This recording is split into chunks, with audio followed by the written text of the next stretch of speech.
Good evening to all those who are viewing and are here with us today. So, I'm going to begin this session on a slightly different note from the way I usually begin these sessions. Usually, I've been espousing the advantages of the online world and of all the opportunities for learning that it has given us in these last few months. But today, let me say that it is such a pleasure to set aside the phone, set aside the laptop and the tablets, and to simply pick up a book. So call me old fashioned, but I enjoy the very tactile nature of a book, the smell of its glue, of its binding and its paper, and the fact that I can stop reading, put a bookmark in, and ruminate for a bit. As the editor of a photography magazine and as a photographer, I would rate books as one of my most profound influences in the way I think and see. There is a lot that goes into the making of a book, or even an ebook for that matter, that you can download and read, possibly on an HP Chromebook.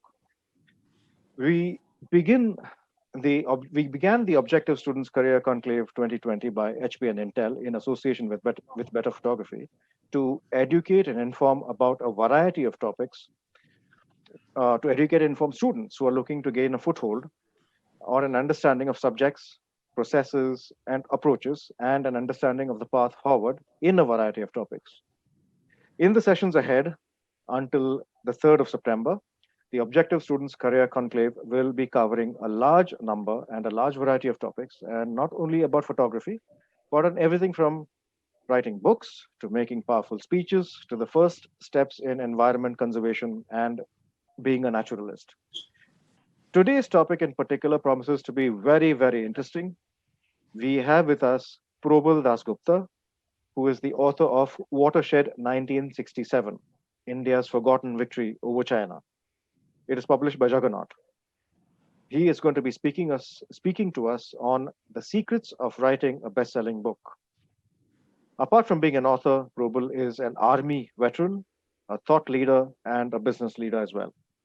But before we have Probal address the audience, we have a short presentation for you from HP. Once again, Probal, thank you so much for being with us.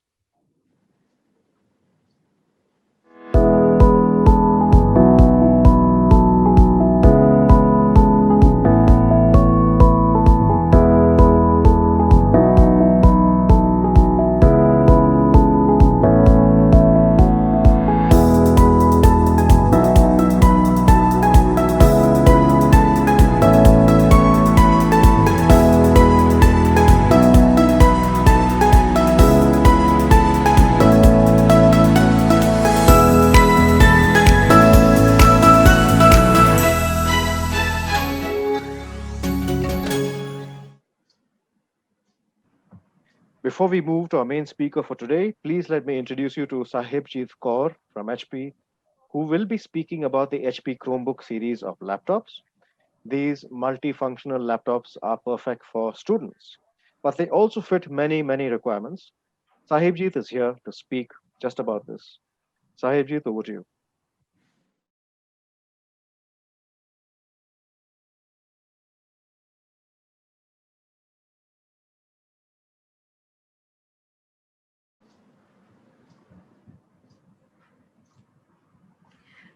Thank you very much, Madhavan. Well, good evening, everyone. My name is Sahibjeet Kaur, and thank you very much for joining us for today's session. Well, as we connect virtually, I hope you all are maintaining social distancing and keeping yourself safe, healthy, and sound. Well, as I say this, I believe I speak on everybody's behalf that technology is an enabler. Not only it helps you gain education, but also it helps you to explore your creative side. So I'm just going to be talking about the creative, the amazing HP Chromebooks. Well, these are the laptops that are based on a Google operating system, and they are super easy to work with and to work on. Well, talking about the USPs, I like to call them the super fives. Those are speed, security, simplicity, shareable, and smart. Well, with the speed, it's time to say goodbye to long boot times, no long loading times. It comes with a light design. The Chrome OS is designed in a way that it automatically does fast updates in the background, and zero to none manual intervention is required. Moving on to security, well, the system comes in with a built-in virus protection, and it performs self-check-ins to repair any corruptions within. So I think your least of your concern would be security. Moving on is simplicity. Well, I believe there is hardly anyone out there who isn't familiar with Google. So all you have to do is just log in with your Google account. No setup is required. And also Google Play Store offers you more than 1 million Android apps. You heard me absolutely right. More than 1 million Android apps for you to choose from to get the job done, to play, to work, to create, to watch and listen and whatnot. Shareable. Well, this is one of my favorite feature. I like to call it one family, one device, as you can use it with your friends or colleagues anytime. It comes with a multi-account login for everyone, so you can switch to your account and get a personalized experience every time. Well, smart, of course, it's superiorly smart. Learn, adapt, and evolve.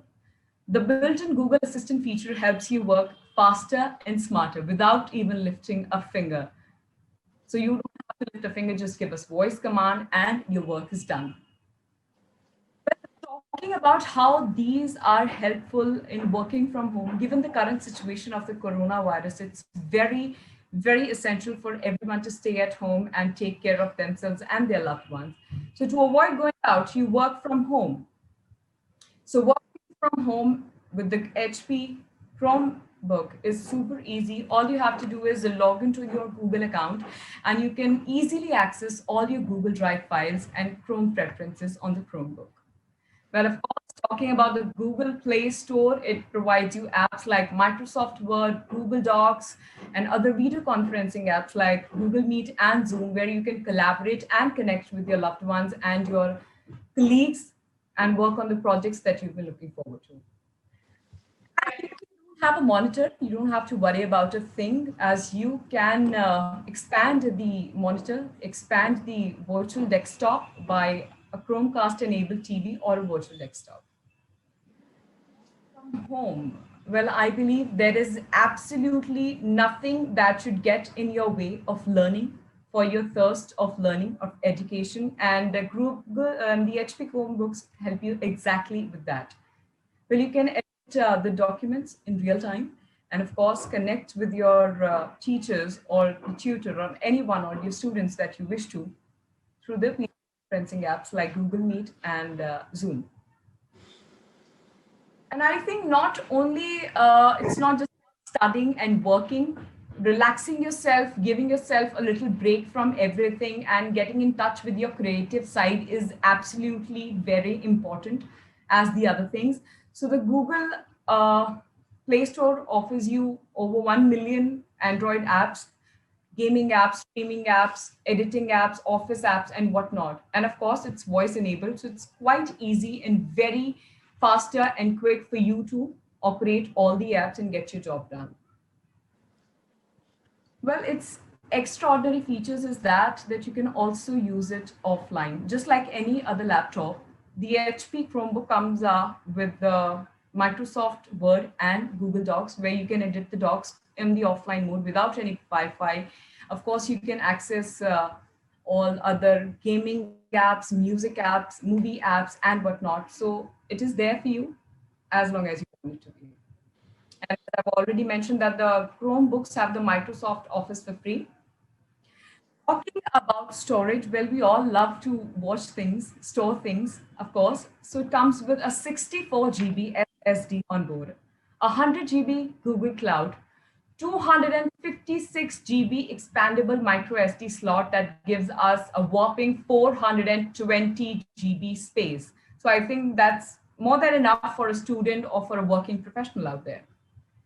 And this one is my favorite. A big shout out for all the students out there. This one is especially designed for you. This is G Suite for Education. You can communicate via emails and conferencing apps, video conferencing apps. You can collaborate as you can edit the spreadsheets and documents in real time. It's super easy to manage classrooms, distribute assignments, and get and pay feedbacks. So that's, and before I leave, I would like to thank all our viewers, our audience, for being such a patient audience. Thank you very much for having me around. Do not forget to check out the HP World Store and get in touch and see and explore the HP Chromebooks. Thank you very much.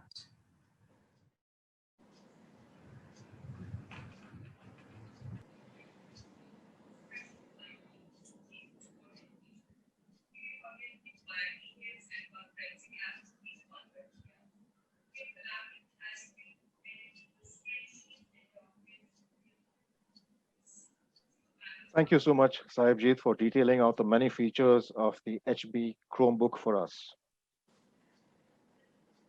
In this webinar, Probal's topic is the secrets of writing a best-selling book.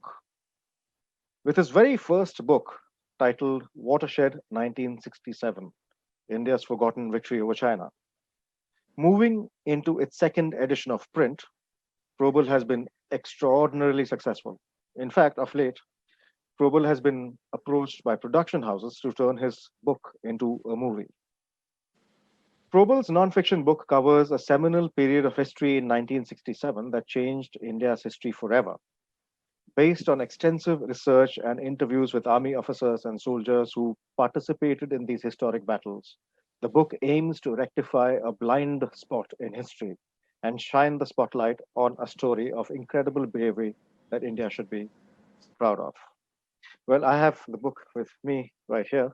That is Probal's book, Watershed 1967, India's Forgotten Victory over China. It's a compelling book to read. And in this session, Probal will be breaking down his success into a few important areas, defining and refining the goal, the importance of narrative, and about researching, and also about commitment and respect. Let me tell you a little bit about Probal. Probal DasGupta was a former army officer. He was commissioned into the 11 Gorkha Rifles regiment of the Indian Army, where he spent the initial decade of his career. He served in the Kashmir Valley in Bhutan and Northeast India and served in areas operating against terrorism and militancy. After taking premature retirement from the Army, Probal attained a master's degree from Columbia University in New York, USA, where he was a Braun-Myers Fellow and a Tata Scholar. His writings on South Asia, conflicts, and strategic risks have appeared in the Yale Journal of International Affairs, in Mint, Nikkei Asian Review, Economic Times, Deccan Herald, Asian Age, Bloomberg, and the Times of India. Alongside his career as an author and historian, Probal is a business leader who advises global firms on strategic investment, business and political risks in South Asia and in other countries. He has also been a regular speaker on strategy and leadership at various forums such as the Gateway House, CII, IVCA, and at eminent corporate firms and companies. And with that, without any further ado, over to you, Probal.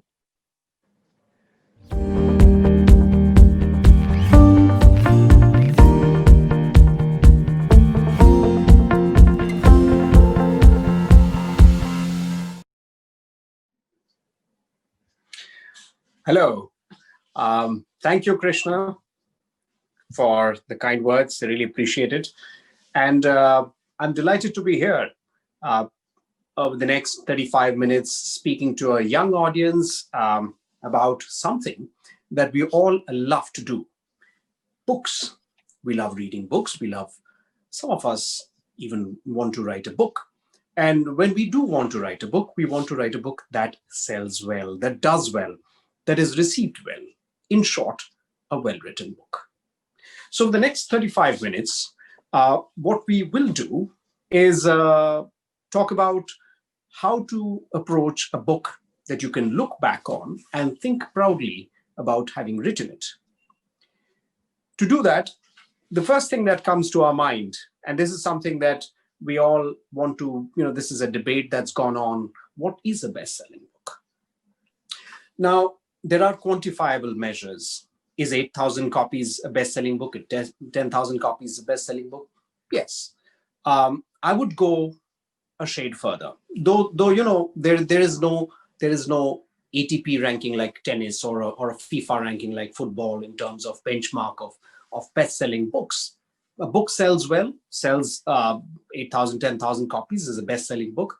What I would think is that you should think about a book that is not just selling well, but is received well, conveys a meaning to a larger audience, leaves you satisfied with the work that you've put in. And in short, a book that has interest amongst readers. That is a best-selling book, in my estimate. Book that sells well, a book that is written well, and book that is read widely. So, as you look at the image, there are hundreds of books in a library. If yours stands out as one of the books that people pick out, that is a good book, worth a read. Can we have the next slide, Mangesh? So when you look at writing a book, what do you think? The first question is, why would I want to write a book? It's a hard exercise, right? Writing a book. Think of writing an essay. It takes time, it takes some doing, some effort. A book is a series of essays, is a series of stories, chapters, an entire publication. Why would you want to do that? Why would you want to go through this entire pain of writing a book? Because you have something to say, a compelling reason. So the first thing before you write a book is to think of that compelling reason. Is it compelling enough? Will anyone read your book? If you want to write a book about what you did last summer in your vacation, is that worth a book? Or you went hitchhiking across the galaxy in your summer vacation. Now that is unique. Why would anybody want to read it? Because it's unique. It's got a compelling reason. It's something that they haven't heard about. I'll give you my example. Krishna spoke about the book that I wrote, Watershed 1967. So what was the reason there? What was the compelling reason that I thought of writing that book? The book is about India and China. And most Indians typically associate India and China with a war of 1962 that India lost. So when I started writing the book, the idea, I'll come to the idea was to correct that impression. Because there was a war, there was a battle that India had fought with China 5 years after they had lost that war that everybody knows about. That battle, in those battles in 1967, were battles that India had won, but very few Indians had heard about it. Those battles changed the narrative between India and China. So when I said, well, this book is about India's forgotten victory over China, that was a compelling reason. How did I arrive at that reason? You can think about a compelling reason. Yes, I had a compelling reason. You may have a compelling reason. How do you arrive at a compelling reason? That compelling reason is a culmination of an idea, an idea that springs in your head, a bulb that lights up. What is that idea? How do you get that idea? Is that something that you structure and think through and arrive at one? Or is it something that you can get at any point of time? It's that little spirited, spark that goes off inside your head that tells you, look, I have an idea. I must make a film. I must write a book. That is the start of a book that you should write, the idea. So can we see the next slide? How do we get to that idea? Is there a formula? Looks like there isn't. If we look at stories that are there in the screen that you see now, the screen shows, I'll show you in a minute. J.K. Rowling. We've all heard about J.K. Rowling. Now, J.K. Rowling wrote Harry Potter. She was traveling in a train from Manchester to London King's Cross in 1990, 30 years ago. That is the time she thought of this character. The rest is history. So she wasn't sitting before a computer. She wasn't writing a book. She wasn't even reading one. She was traveling. Then you had some people like Roald Dahl. Roald Dahl, some of you may have heard of him, may not have heard of him. He used to write children's books. Now, he was very methodical. He would jot down ideas as they struck him. Khaled Hosseini. Now, Khaled Hosseini was a doctor living in California in the US. And he, while watching television, was watching a television item concerning Afghanistan. And they showed the banning of kites in Afghanistan. So that started an idea in his head. His first book, bestseller, was called The Kite Runner. Let me tell you what happened with my book, the idea. So how did that idea generate? I spoke about the compelling reason. The compelling reason had an idea. And the idea had a special dramatic moment. What was that dramatic moment? So I was in Hyderabad meeting a friend of mine over lunch. I had written a book for 5 years, and that book, written for over 5 years, had a longish script, which I had shared with my friend, and we were discussing that script.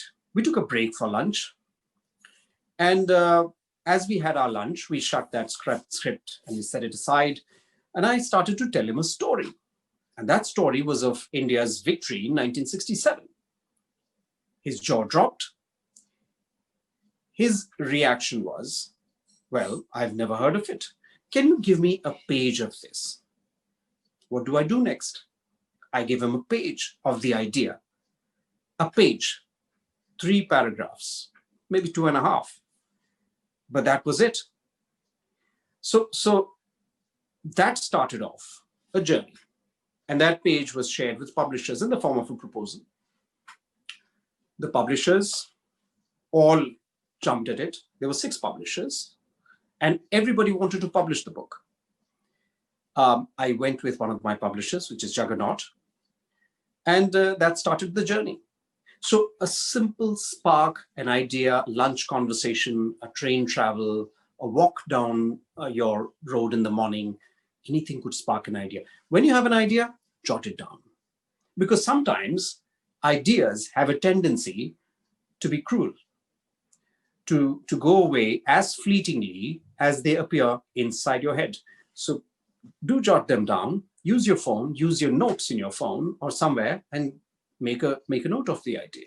You may never have it again. So use that idea to build on another idea, and that forms a reason, a compelling reason for you to go forward and write your book. Shall we see the next slide, Mangesh? So once you have established your idea for writing, you think about who the audience is. Now, the images that you see tell you how demanding people are. They would want a book that serves everybody's purpose. But you should be clear. When we took on this venture and, of writing the book, it was a military story of India's victory over China. But the book is not a military story.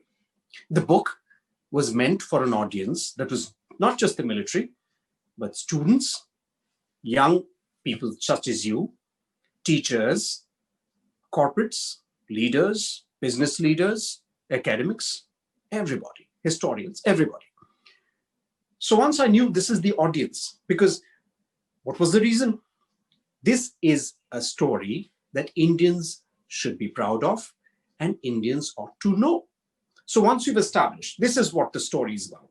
Is it a story about plants and herbs? No. Is it a story about football and cricket? No. It's a story about India, which every Indian should be proud of. So therefore, it has to be written in a manner that appeals to everybody. So what we did, I, being an ex-army officer, I consciously decided to not be jargonistic, not use too many technical terms in terms of describing weapons or strategy or tactics, but have a narrative which has a sense of interest for everybody in the audience that I'd identified. So it should have a human drama, it should have politics, it should have the battles. It had a narrative. And that's how you identify your audience, and then you stay focused. You have an idea, you have a reason to write. You have an audience waiting. And that's how you go ahead. When J.K. Rowling started writing Harry Potter, she had an audience in mind, and she struck gold with that audience. When somebody, P.G. Wodehouse writes, he has an audience. He used to write, he had an audience in mind. Sherlock Holmes had an audience in mind, the book, the character. So that is something that is increasingly important. I showed you the first slide where there's so many books out there in Kindle form, in physical form, that the attention span is shorter and shorter day by day. So you must identify who the audience is and stay focused. Can we see the next slide, Mangesh? Now, this is something I don't want to spend too much time over, but I would think that, you should think of a book as a body. Starts with an idea, should have a theme. My theme was, well, we need to tell a narrative history of a period that was forgotten. The plot, you see the spine of a book. This is a Malcolm Gladwell book, and there is a spine. There's a spine of the book. I don't know if I'm on the screen, but there's a spine of the book you see at the back of the book. It's called the spine. But I would think the spine of a book is the plot. Now, plot is the key. When you, even for writers or here, viewers of nonfiction, viewers who have nonfiction interests, so who want to look forward to writing a nonfiction book, you must also think of, if not a plot, but then the subject. What is your subject? What is it that drives it forward? It needs to have a plot. It needs to have a reason, a raison d'etre of your book, whether it's fiction or your nonfiction. The raison d'etre, the reason, is the plot. Reason is how things move forward in a book. For instance, when I started writing the book, I realized that the plot involved events that had happened prior to 1967, the events that led to the battles of 1967. There were characters involved. There were people involved. And those people, the interactions between them, the conflicts between them, the turns, the surprises, the irony, all of it becomes a part of the central plot. And you must have a plot, because that's a story to tell, right? And even when you're writing nonfiction, you must have a central core or a plot, whatever we might call it. If it's for fiction, plot is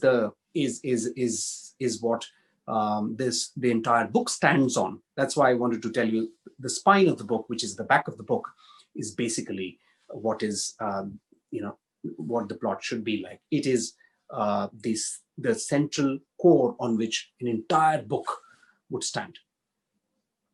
Some people would say plot is perhaps not important, but to me, that constitutes a very important part of why anybody should read a book. The voice, lungs. I'm speaking to you. I have a voice. I have a style.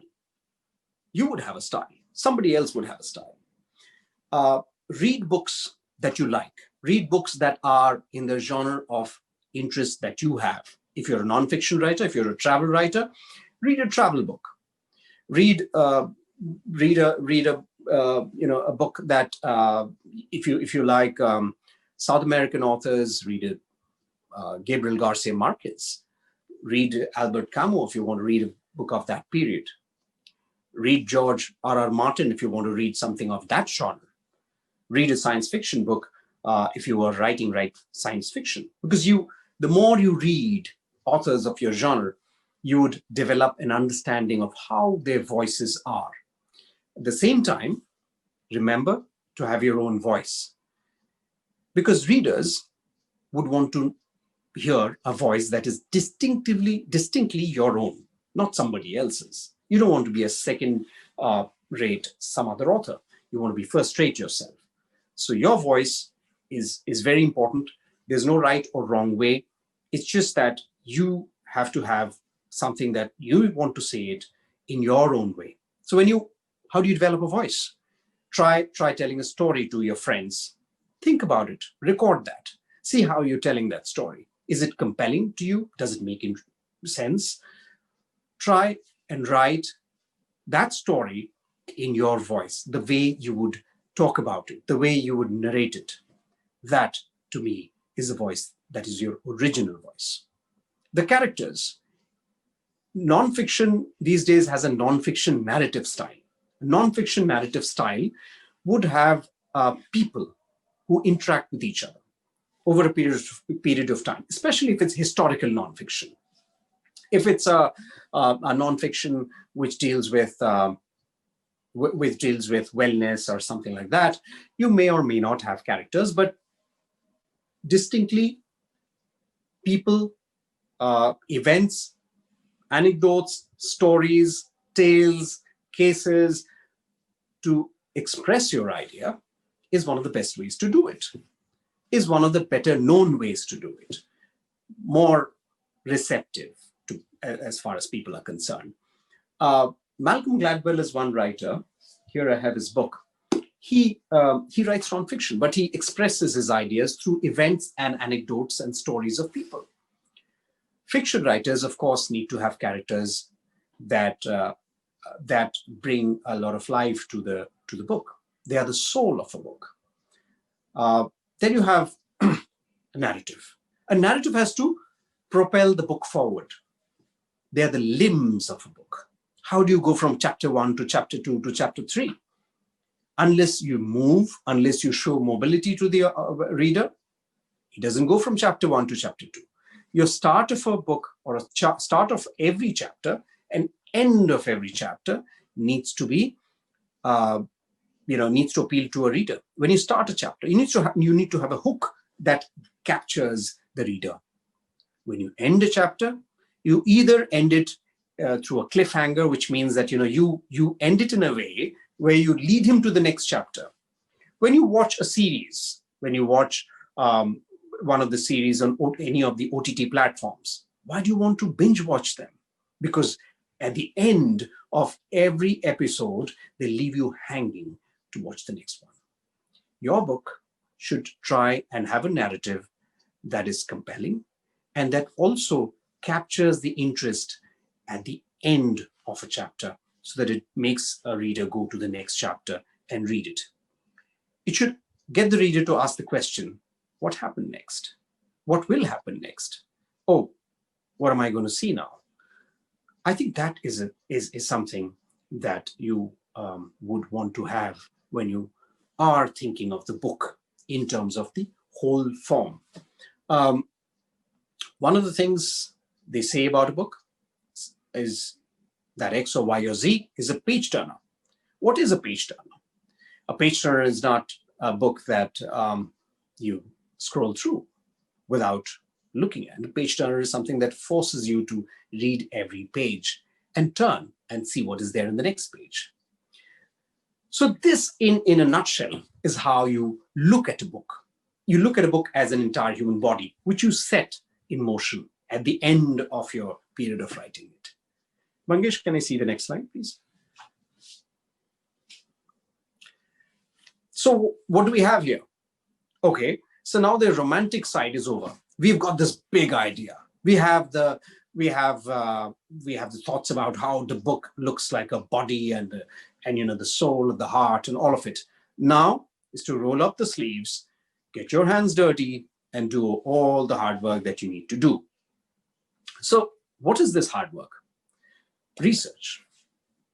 At the start of it, you need to have a plan, because your research may lead you to travel. Your research may lead you to people, sources who may want to meet you, who may not want to meet you. I had this source for my book who was 95 years of age, who had fought in the Battle of Chola, who was a war hero. But he was 95 and he didn't want to meet anybody else. I called him. He refused to meet. I called him again. And, finally, and he used to live, he lives in Dehradun and still fit and robust and strong and has a great memory. I finally got an appointment with him. I flew down to Dehradun. I appeared at his house. He asked me, Probal, what other work do you have in this city? I told him, sir, I have come here to meet you. That's it. So a man who didn't want to initially spend half hour spent 5.5 hours talking about his story and about the Battle of Chora. When I stepped out of his house, when I started the interview, it was 4 and I ended, it was 9:30. And I was headed to the hotel and it was raining. But to me, it was a culmination of one of the most fantastic source interviews I'd had. There are frustrating moments as well. Somebody was helping me with the research, Meher in Delhi. We went to an office, a government office, a library which houses vast data and information. They had scheduled an appointment and they turned it down at the last moment. I'd gone all the way from Mumbai to Delhi to meet him, but that was disappointing. Those are things that you will encounter. Research has to be there's a lot of resilience involved, and you will have to live with it. You'll have to identify, and that's why planning is very important. How do I organize my information? What are the secondary and primary sources? In the case of Watershed, in India, declassification is not is not something that we do in India, like in the US. So none of the past information is out of the secret files. If they're still in the secret files, so you don't get them. What do? You cannot just say that, oh, well, there's nothing available. So you need to step back and see, what can I do? What is in my ambit and what is outside my ambit? And what is in your ambit? You need to look at all the research that is available, speak to the sources that are around, identify them. And that's where the plan comes in becomes very, very useful, because there are lots of things when you get down to doing your research that you will realize that you don't have access to, or you will have to take certain other measures to get there. So do your plan at the start, identify who are the sources, who are the resources, who the networks are, where do you get them, how do you reach them? And also, one of the things that I want to share is that guard against excessive research. Start writing your first draft. Have a deadline, because if you don't have a deadline, you will be writing your first book forever. So have a deadline, stick to it, write your first draft. Sometimes you go into a rabbit hole trying to figure out what happened next in your research because you get so much engrossed in it. I did. And that's the time you need your people with research and others to help you and tell you what you should be doing. And your editor, your publisher, they were very much helpful in letting me know where I was heading. So all of that contributes to the way you plan your research and stay focused to what? To the idea, to that compelling idea, to that plan that you had, to the reason why you're writing it. And that will keep the book tighter and not let it spray and spread in different directions. Have a deadline so that you stay disciplined. Should we see the next slide, Pangesh? So, right, as I said, right. That's one of the golden, simple, unambiguous rules of writing a book. Why do you write a book? How do you write a book? You write, and you write. There are times when you would want to procrastinate, push it back, but please do write at least 500 to 1,000 words a day, if not 2,000, when you're writing a book. You can keep tearing your sheets of paper or keep setting them aside is not as good, but do write, because you will notice how good you get, as you write more. And as the meme says, you can, she's writing a daily blog complaining how she doesn't have time to write a novel, but that's essentially the point, that you need to stay focused on your subject, eat, breathe, and write. Can we see the next one, please? So on writing, everybody has a style. Now look at the meme. There are people coming up on stage saying that, show up every day and write. Keep writing, do things, but adopt the style that is best for you. Hemingway wrote every morning. Somebody, can write at a time in midnight. I've, known authors who've worked day jobs, not known, but known of authors who've worked day jobs and wrote in the night. When I was writing the book, I wrote sometimes in the night, sometimes in the morning, because when you write at certain stages of the day, you get your best thoughts. But then you get bored of it, and then you want to write it some other time. So think of what suits you best, but do write and pick up the time that, sometimes, and each individual has a system inside his or her head where she or he thinks that, this is the best time that I get my ideas. Identify that, because that is an important process, part of the process.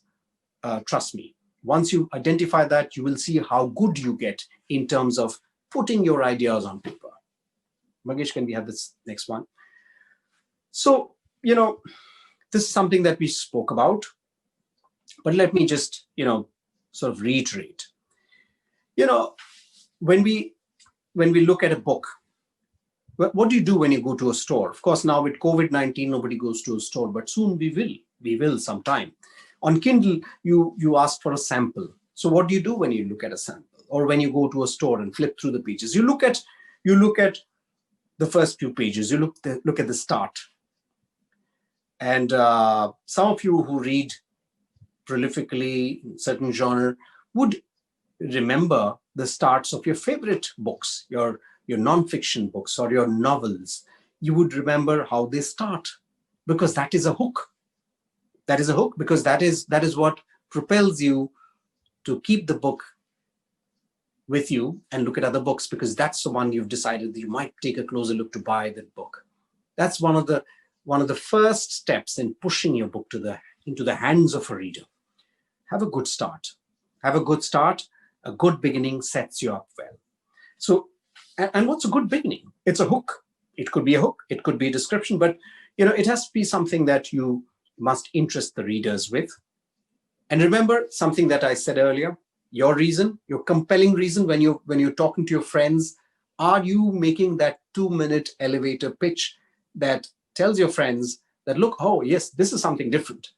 Now, when you translate it into the writing of a book, think of what would get a reader hooked at the start, and make a start that you think you would want to read.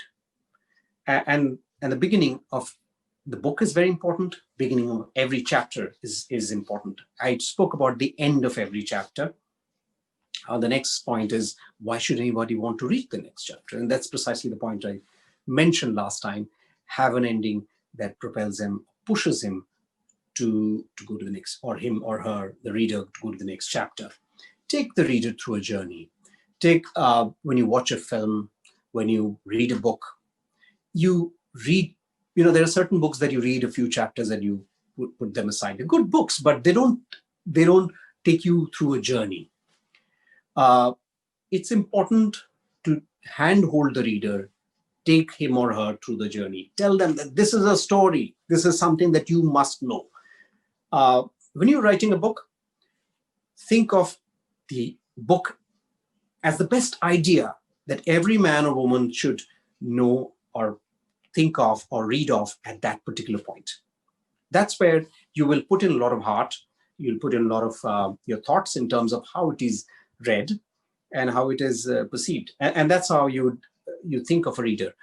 When you write a book, think of the reader. Because if you don't, then you would possibly write only for yourself, which is not such a bad thing. A lot of people just write for themselves. But if you want to write a book that sells and is received well, think of what your audience would, how your audience would perceive the book that you are writing. An arc, it should have an arc. It should have a rise, an arc, a travel, that this is happening. And these are not separate elements in isolated boxes. These are all little, hooks that you stitch together. A beginning, at the end of a chapter, going to the next chapter, taking the reader through the journey, an arc of a story. What's the story arc? Think about it. How do you divide your book into 2 parts, 3 parts, 10 chapters.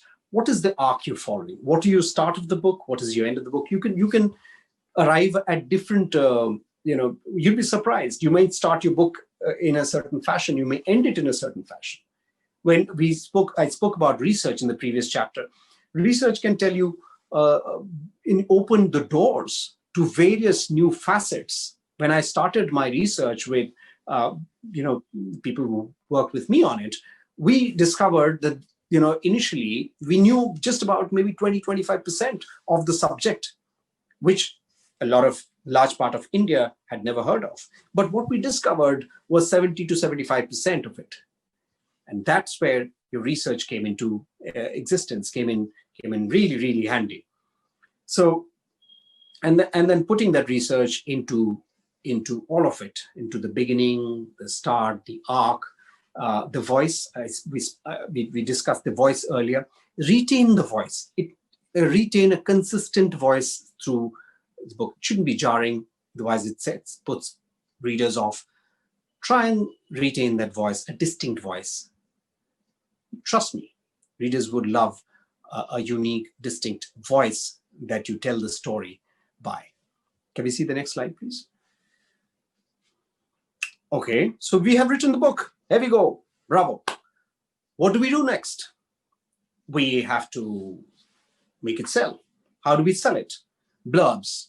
At the back of the book, here, you will see, when you go to a store again, you flip through the book. You flip to the back side of the book and you try and see who has written good things about the book, who has reviewed it, and you are drawn towards the book if there are names there. You'd want people to have to write about the book. Those are blurbs. Word of mouth, ambassadors, your friends and others, tell them. Platforms, social media platforms, have the book reviewed, social media influencers, etc. Do you have an email list? You should have it prepared. Write a small brief about the book, send it to everybody. Follow the 80-20 rule. Now, what is an 80-20 rule? We discussed best-selling books. We discussed a book well written. Well, 80% of a good book is the book itself, is the product. To me, 20% is how you sell it. Like with other things, a badly written book does not sell. Your chances would reduce. So put a lot of heart, you put a lot of soul, put a lot of plan in terms of your research, writing, narrative, your plan, how the book shapes up, because the product has to be top drawer. And that is 80%. 20% is the selling, which of course is an important aspect, is a very important aspect of it. But get your book right. That is what is important. And after that, you can use all the other tools and techniques and platforms to sell a good book. Because when you have a good book in hand, you would be more confident to sell it. And that's why I always say an 80-20 rule is the rule to follow to sell a good book. Can we see the next slide, Mangesh? So, books, once you've written, and so, books take their own course. Once you've written, it goes out of your hand. There are times when they are received differently. They're received, well, you could have written something tremendous and it's not received well. It doesn't matter. As long as you're satisfied with what you've written and you've put in all the efforts and it is a good book, it is a good book. As I said, Khaled Hosseini wrote a book in 1999. Nobody read it. 9/11 happened in 2001. Everybody read it after that. So a book, when it's written, may have initial readers, may not have. But as long as it is a well-written book, you will have readers, you will have many more people flocking to it. And books take their own course. So my suggestion, do not get yourself emotionally attached to the work after it has been written and gone out. Do all the hard work and let it fly. Can we have the next slide, please? So you have books that are successful, or you have this, you have a publisher who doesn't get back, or you don't have publishers, doesn't matter. There are people who had sent umpteen drafts to their publishers for years before they got published. And once they got published, they did very well. So don't worry about books not being accepted. Keep writing, keep trying. They're a journey. Sometimes you get it right when you're younger. Sometimes you get it right when you're older. So this is something that, it's okay if you don't write a book that sells, that is a bestseller. As long as you have written a book that you've wanted to, that's good enough. But yes, so you'll have different responses. And history has shown us that you've had different kinds of authors selling their books at different stages of their lives. Can we see the next slide, Mangesh? So what is common between these authors? J.R.R. Tolkien. Some of you would have read Tolkien, Lord of the Rings trilogy. Mark Twain wrote the character Tom Sawyer in his books. J.K. Rowling, Harry Potter. Mary Shelley. Why have I divided? Why is there space?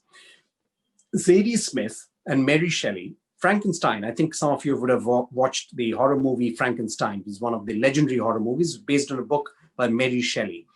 Mary Shelley wrote Frankenstein when she was very young. She was under 30 when she wrote a book such as Frankenstein. Zadie Smith was also young. J.R.R. Tolkien wrote his book in the 40s. Mark Twain was 48 when he wrote his first book. J.K. Rowling was in her 30s when she wrote Harry Potter. So people, as you see, have J.K. Rowling sent multiple drafts to all publishers before she got published for the first time, and see what Harry Potter series has done today. So there are several examples. So don't fret, don't worry. If you write one and it takes time for it to be accepted or get the kind of sales that you'd like to have, or the right book that you'd want to write comes along later in the years, that's fine. Because as I said, it's a journey, and the idea is to enjoy the journey of writing a book. It's a painful journey, it's a laborious journey, but it also has its compelling romantic side, and that's something that the idea is to learn to enjoy that part of the journey. Can we have the next slide? So the idea is at the end of it, many years later, when you're sitting somewhere with your friends and pals and you can brag about having written a book that is big, the book not by way of sales alone, but by way of your own satisfaction. You look back and say, oh, well, you know what? I wrote that book. That's something that you should try. You might try and remember. So that's why you're writing the book. You have a voice, you have a reason, you have an idea, and you put it down to paper. And that's the start of a journey. And that's where you are. Shall we see the next slide? So as I said, books will always be a part of your life. As a writer, you should aim to get better. People have gotten better as they've written. One of the things that I've always said is you have to leave some things to the outside world as well. When this book was written, Watershed 1967, it was published in February this year.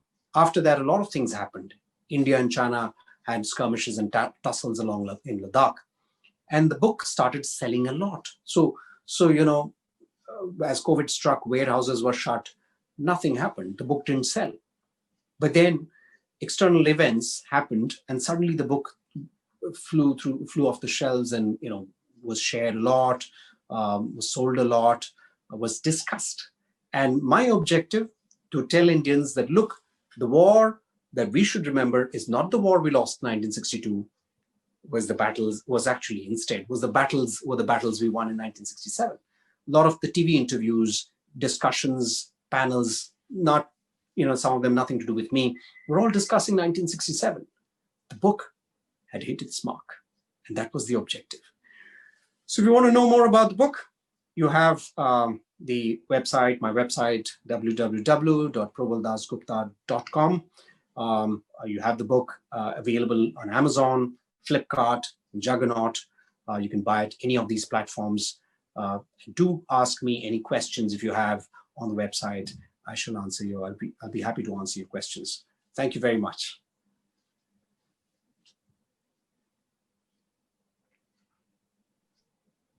Thank you so very much, Probal. That was a very, very enlightening thought. Uh, yes, thank you.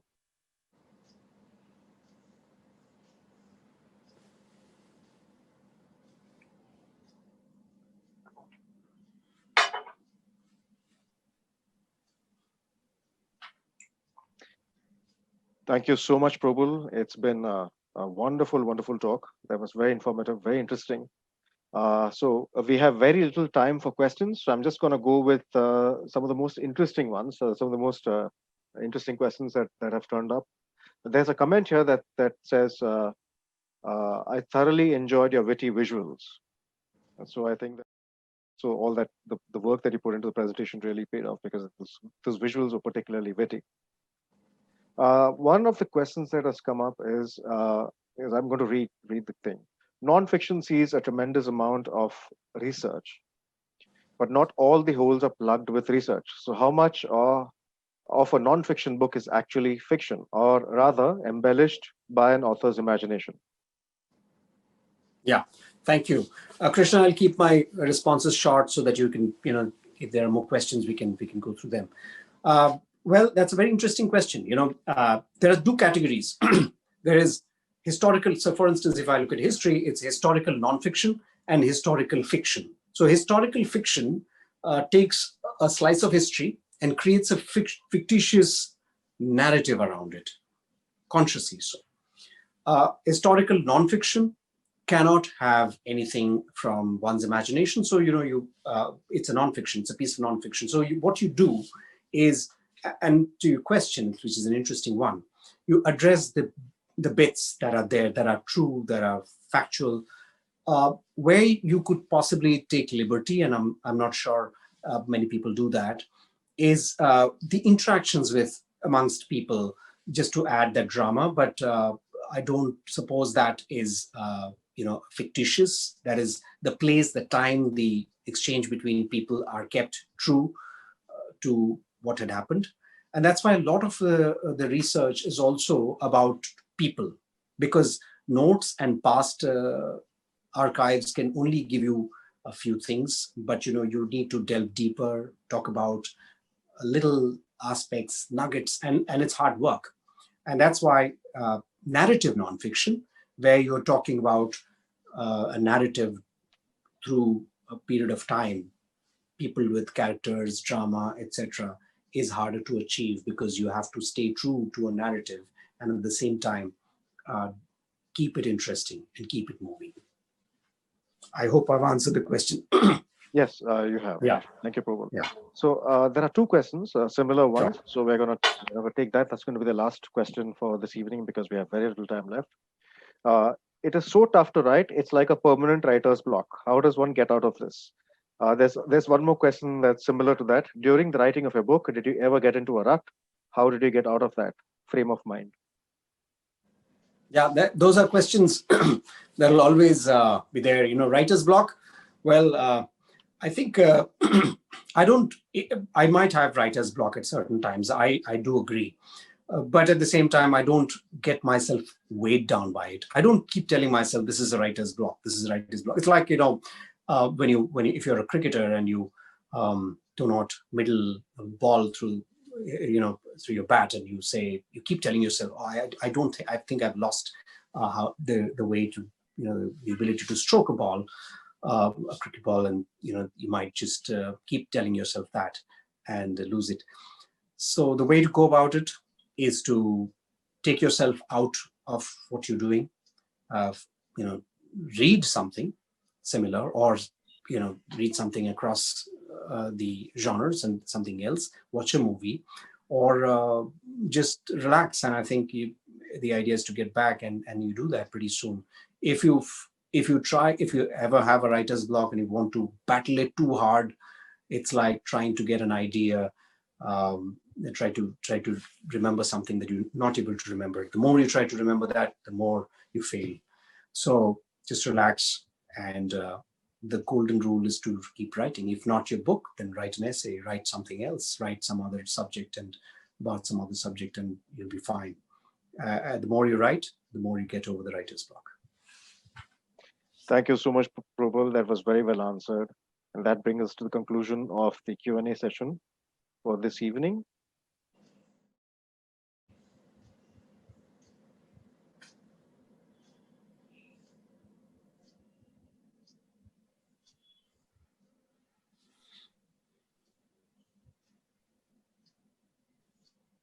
So thank you, viewers, for being here. Thank you, Probal. Just to mention something about your book, Probal, it is so extremely fascinating to know some of the events and occurrences. It also goes to show that how little we know really about the history, particularly of our political and military history concerning our own armed forces. There's not much out there. So I must extend a very big thank you from all of us for you writing this book, just for this reason alone. And of course, for all those who have been watching, you have been an excellent audience. Thank you for sending in all your questions. We didn't have time to answer all the questions, but thank you for sending in your questions. The conclave will continue with several other very exciting, eminent speakers all the way up to September 3rd on a daily basis from 6:30 p.m. onwards. So remember that time, 6:30 p.m. on a daily basis. On this coming Sunday, on 30th August, C.V. Raman, who is the Senior Executive Director of Engineering at Maruti Suzuki India Limited, will be speaking from 6:30 to 7:30 on engineering and R&D in the automotive sector. On this coming Monday, on 31st of August, from 6:30 to 7:30, Dr. Pooja Vijay Sukija, academic advisor, platform skills trainer, and a consultant with 2 PhDs, no less, will speak on the 10 effective habits of successful students. On Tuesday, on this coming Tuesday, the 1st of September, from 6:30 to 7:30, Jayant Sharma, award-winning wildlife photographer, conservationist, and educator, and the founder and CEO of Toehold, will be speaking on the topic conservation, an idea on how you can become a naturalist. You can register for all of these webinars at pmglive.in/microsite3. Let me just repeat that. You can register for these webinars at pmglive.in/microsite3. This concludes the session of the Objective Students Education Conclave 2020 by HP and Intel in association with Better Photography. And we have more to come every day. Don't forget the time, 6:30 to 7:30 p.m. Do tune in. Thank you all for watching, and have a great evening ahead.